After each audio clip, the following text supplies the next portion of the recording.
All right, more car stuff.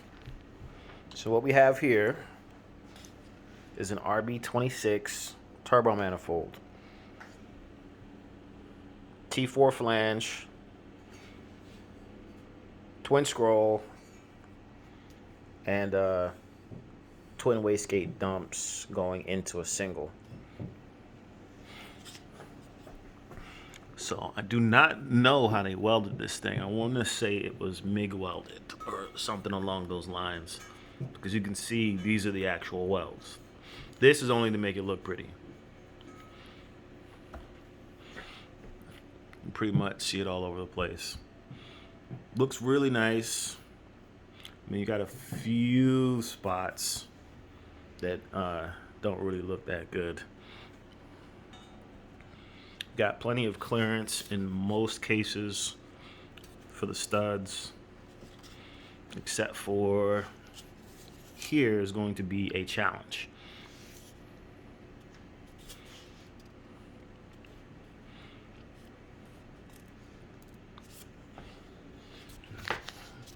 Let's see the inside of here. You can tell they did a little bit of cleaning up in here, but they didn't go too crazy with it.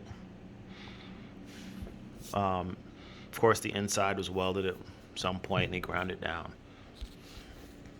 Then if we go to the back side,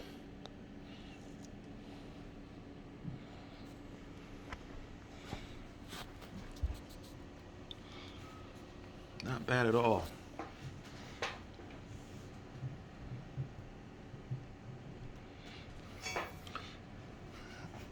I'm going to cut this flange off and just weld on a V-band.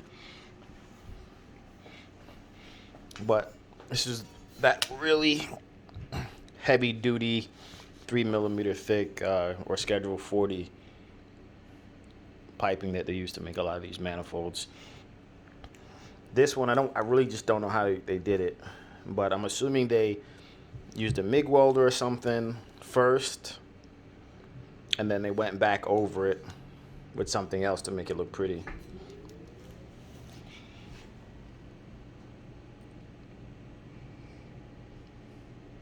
I mean, it looks fantastic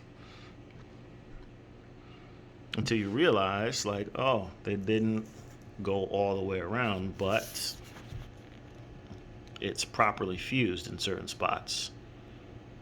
So it's like they MIG welded it, painted it, or coated it, and then went back over it again to make it look nice.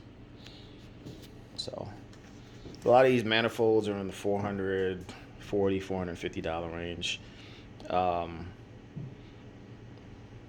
used one on my RB25. That was pretty good. And I used one on another car in the past. They've held up pretty well, so I have no complaints. I'm not going to spend $1,500, $2,000 on a manifold.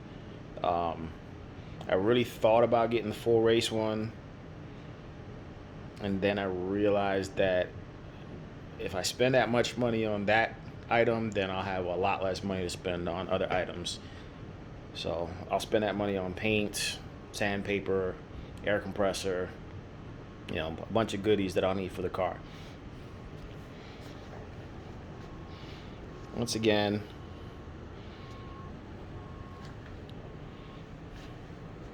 definitely a good looking manifold. Still unsure whether or not I'm going to run the HX35 that I already had from the previous RB25 and then just get a T4 to T3 adapter, or run a Borg Warner S362, somewhere in that range, even as low as the S360, which is a 60 millimeter compressor turbo. But I don't know if you can see this, but as well, all the flanges have been machined. You can see all the machine marks, so should be nice and flat. Yeah, even this one. So hopefully I have no issues. But yeah, This thing is I'm actually impressed. I really don't think it's going to break. But anyway, hope you found this useful. For those of you who are looking at this specific type of manifold for an RB26, quality is good. I would buy it, even if for whatever reason it does crack. It's thick enough that you can re-weld it with a MIG welder. So, happy hunting.